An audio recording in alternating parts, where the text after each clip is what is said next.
Hello, my name's Liam and I work for Theraposture Limited. We've been making assistive furniture for over 30 years. We make beds, children's and young adults care cots and riser reclining chairs such as these, all of which have electronic function to help you remain independent at home. Now, when you buy a Theraposture chair, you can have whatever size you need, and whatever fabric you would like, and whatever design aesthetically suits you and your home. But you also need to consider which mechanism to use, and there are differences between them. And I want to, in this short video, explain to you to try and clear up some of the confusion between what the different mechanisms do, so that you can help consider which one might be best for you. So this first chair is a single motor Tilton space. As its name suggests, it has just one motor. So when you actually start to recline the chair, the legs and the back move at the same time. Now, all of these chairs have a riser function, which I'll show you later, so it'll help you stand up. But as this is reclining, the angle between the back and the seat has not changed. That remains fixed at about 90 degrees.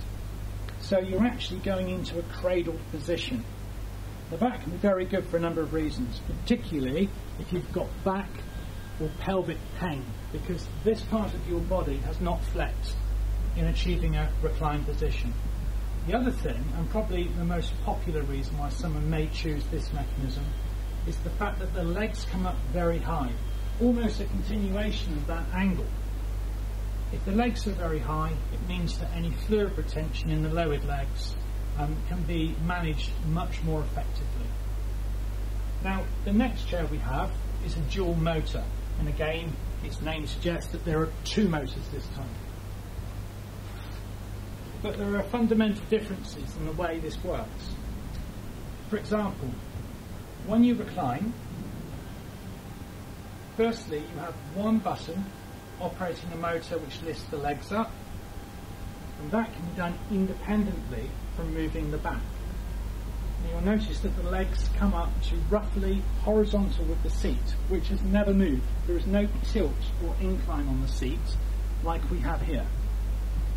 You then have another button for moving the backrest. So if you choose to nap, you can do so. It will take you to a nearly flat position, not quite. But of course, what you're not doing is getting your legs as high as you would in this particular chair. The next mechanism is a mechanism that combines this and this. So you have the best of both worlds. It's called a dual motor, so two motors, but also tilt in space.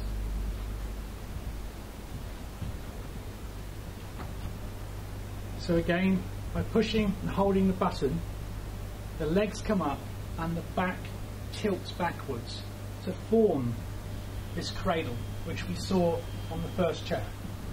It works in exactly the same way. So the legs are coming up very high. There is no flexing of this part of the body. So again, hip problems, back problems, this is a good choice.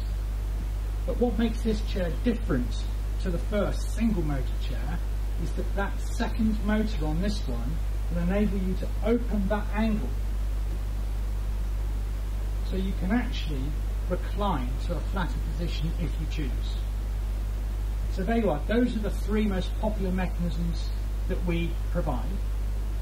All of our chairs are individually made. We will assess somebody by bringing a chair to them to try and establish which is the best choice for them. We'll also measure somebody, and then we will discuss the way somebody would like their chair to look. And that includes the fabric choice. There's a massive range of fabrics, some of which can be waterproof, such as these. This is a fabric called Braddell. It's a waterproof fabric which is antibacterial, antimicrobial and antifungal. So it's very hygienic, easy to keep clean. But it isn't vinyl. It doesn't feel like plastic. It feels like cloth. It's very nice to the touch. So this is just one choice of many, and we can go through those with you so you can choose the fabric and the colour that suits your home.